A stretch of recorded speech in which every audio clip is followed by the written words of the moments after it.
identificar las partes relacionadas. Si una parte tiene la capacidad de controlar a la otra parte o de ejercer influencia significativa sobre la otra parte al tomar decisiones financieras y de operación. Ahora conoceremos los principales puntos para identificar las partes relacionadas.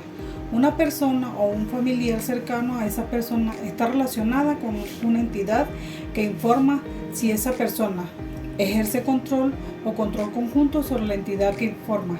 Ejerce influencia significativa sobre la entidad que informa.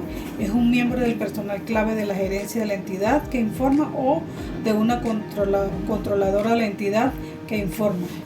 ¿Qué es escisión empresarial? La escisión empresarial, en el término empleado, significa la división o participación de una empresa con el fin de crear una nueva.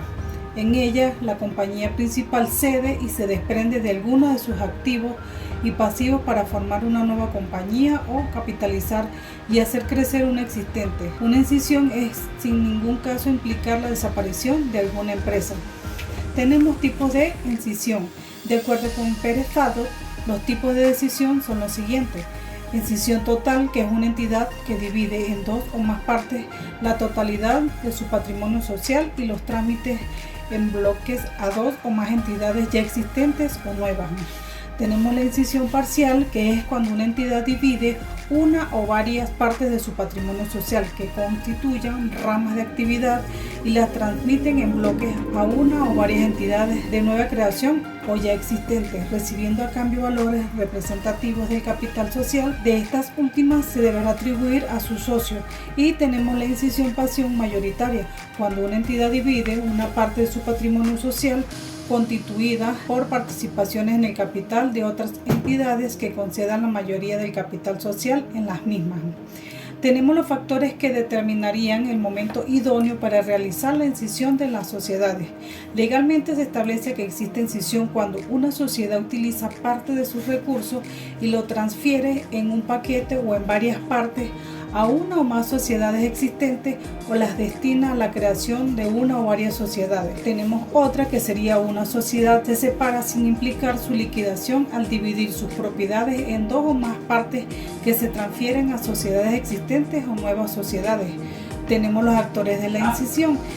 En la figura legal de escisión existen dos jugadores: la sociedad incidente, que es la empresa que genera la operación, y la sociedad benéfica, que es la resultante del proceso de participación. Existen varias alternativas para que una sociedad se escise con una u otra sociedad, las cuales son cuando una sociedad se destina parte de su patrimonio para unirse a una sociedad ya en marcha. Vendría siendo la sociedad A con un 20% del capital.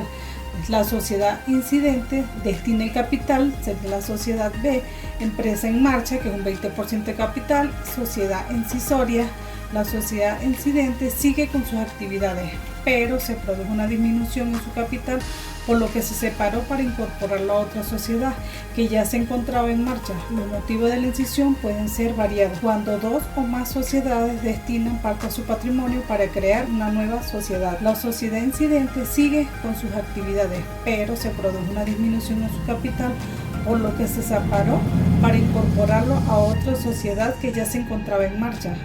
Los motivos de la escisión pueden ser variados. Cuando dos o más sociedades destinan parte de su patrimonio para crear una sociedad, las sociedades pueden crearse esta nueva sociedad con parte de sus capitales para llevar adelante una actividad lucrativa complementaria a la que estas empresas desarrollan. Las sociedades que incidieron parte de su patrimonio continúan con sus actividades. Tenemos otra que sería cuando una sociedad destina parte de su patrimonio y forma una o más sociedades. Tenemos otra cuando una sociedad, a diferencia de las anteriores, se disuelve pero no se liquida y destina el total de su patrimonio para formar nuevas sociedades. Las razones para escindir una empresa. Galindo las explica así: los casos más célebres de escisión han tenido alguna relación con la sucesión de empresas, generalmente familiares no constituidas como sociedades anónimas o con acciones nominativas. Las desavenencias personales o de interés entre los herederos le llevan en muchas ocasiones a escindir la empresa. Entre otros casos, el desacuerdo entre los socios fundadores ha tenido este mismo resultado. Entre los escasos ejemplos existen de incisión estratégica podemos citar como causas las barreras institucionales tales como el establecimiento en países destino y el aprovechamiento de incentivos a la creación de empresas o la disminución reducida, la creación de filiales, diversificación de riesgos y limitaciones de responsabilidad, apaleamiento en el capital.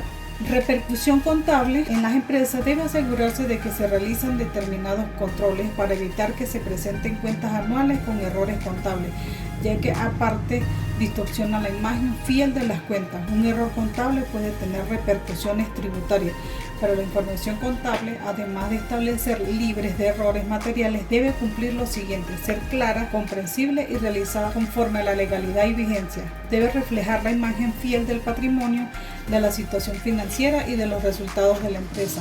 Se debe aplicar en su realización de manera sistemática y regular los requisitos, principios y criterios contables recogidos en el Plan General de Contabilidad. La contabilidad de las operaciones debe atender a su relación económica y no solo a su forma jurídica. Debe ser neutral, es decir, estar libre de riesgo. Debe ser integrada, por lo cual deben registrarse todos los datos que pueden influir en la toma de decisiones, sin ninguna omisión de información significativa. En caso de conflicto entre principios contables, prevalecerá el que mejor conduzca a que las cuentas anuales expresan la imagen fiel del patrimonio, de la situación financiera y de los resultados de la empresa. Las acciones que se deben realizar para evitar errores en los estados financieros. La forma más fácil de evitar y cometer errores financieros es planeando objetivos y metas financieras. Estas metas deben ser medibles y alcanzables, como por ejemplo, si nuestros ingresos no nos dan para comprar un auto en un año, no podemos establecernos una meta para comprar un auto en un año. Es siempre lógica. Acción preventiva, que debe crear un plan para saldar las deudas. Comienza por las más pequeñas, mientras que en las otras deudas se paga lo mínimo.